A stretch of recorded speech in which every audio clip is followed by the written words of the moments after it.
Dhe kuptova që njerëzit mezi prisnin të mbaronte gjithë pjesa e energjisë e përfshirjes në fushatën zgjedhore dhe normalisht të vinin te pjesa më relaksuese, te pjesa e muzikës, kështu që mendoj që e nisëm momentin e dur dhe për t'i hapur dhe një rrugë dhe sezonit si artistik, po dhe sezonit turistik.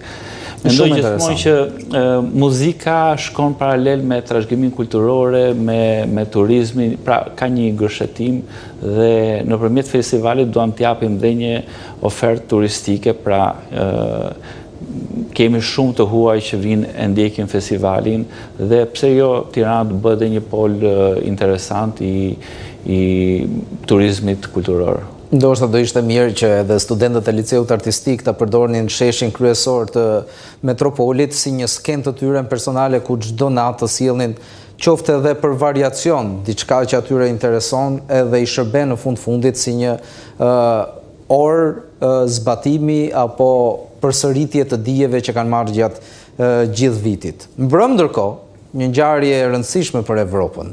Eurovisioni na solli në vëmendje që ne kemi artistë të mirë dhe shkojmë edhe me prodhime autoktone që vlen të dëgjohen. Unë nga dikush që e njeh muzikën do doja një opinion më të gjerë për sa ndodhi në atë finale. Siç e kanë shprehur dhe media të mëdha ndërkombëtare, këtu do të përmendja dhe CNN, kënga shqiptare është vlerësuar nga kritika me nota shumë të larta. Por në një Europë ku gjeopolitika vendos shpeshherë i mbivendoset dhe pjesës kulturore. Kënga Zjerm i dha një kombi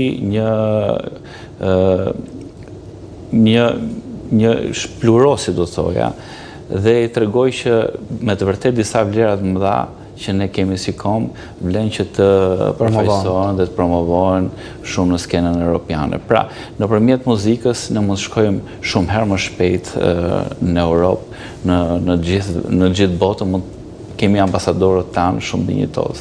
Dhe për fat keq ne nuk e quaj për fat keq, them drejtën, sepse ishte një arritje. Jo, për fat keq nuk na e dham vendin e parë. Por edhe vendi 8 nuk është keq, jemi brenda 10-shës. E rëndësishme është që u la një gjurmë shumë e madhe e një kulture të jashtëzakonshme që kombion ka. Shumë interesante. Jona, unë dua dhe këndvështrimin e një të riu për sa i takon kësaj këngë. Për mendimin tim, ka pasur shumë herë këngë më të mira se ato që arritën në top 3-shen.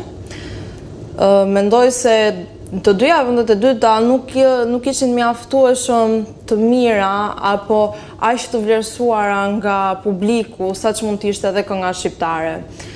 Atyre bravo qoftë sigurisht që arritën në atë vend, por që mendoj se Shqipëria duhet ta kishte pasur dhe një mundësi të dytë që të merrte më tepër pikë nga juria, pasi u diskriminuar vërtet shumë.